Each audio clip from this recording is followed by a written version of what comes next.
नमस्कार मित्रांनो, पुन्हा एकदा तुमचं स्वागत आहे इन्फो मराठी 24 या यूट्यूब चॅनलवर। मित्रांनो, EPFO पेन्शनधारकांसाठी एक अत्यंत महत्त्वाची बातमी घेऊन आलेलो आहे।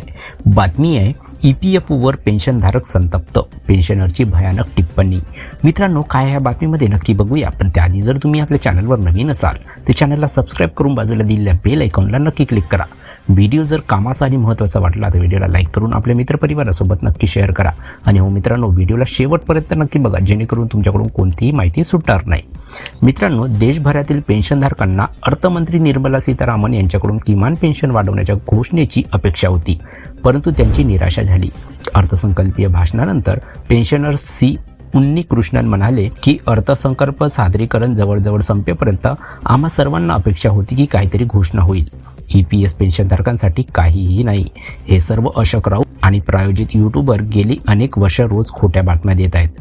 काही दिवसापूर्वी यूट्यूबरने असेही म्हटले होते की पंतप्रधानांनी सुरक्षित पेन्शन ऑर्डरवर स्वाक्षरी केली आहे आणि त्याला मंजुरी दिली आहे।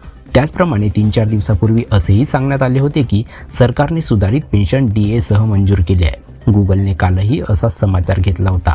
गुगलमधील बातम्यामध्ये स्पष्टपणे नमूद केले आहे की मंत्रिमंडळाने सुधारित किमान पेन्शन 7,500 रुपये अधिक DA मंजूर केलेली आहे।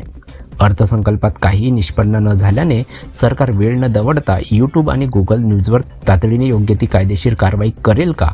आता पुढील शनिवारी पुढील IT बजेट सादर होणार आहे, जशी परिस्थिती कायम आहे।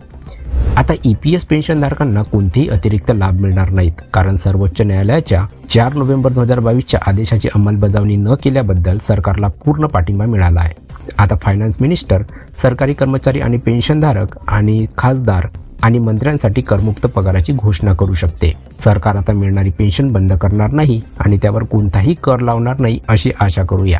सर्व EPS पेन्शनधारकांनी आता आनंदी राहावे आणि त्यांच्या या जगातून लवकर जाण्याची प्रार्थना करावे, जेणेकरून सरकार भविष्यातील वापरासाठी पैसे वाचवू शकेल। तर मित्रांनो, कशी वाटली ही कामाची आणि महत्त्वाची बातमी? जर बातमी कामाची आणि महत्त्वाची वाटली असेल तर व्हिडिओला लाईक करून आपल्या मित्रपरिवारासोबत नक्की शेअर करा। तसेच जर तुम्ही आपल्या चॅनलवर नवीन असाल तर चॅनलला सबस्क्राईब करून बाजूला दिलेल्या बेल आयकॉनला नक्की क्लिक करा। व्हिडिओ बघितल्याबद्दल खूप खूप धन्यवाद।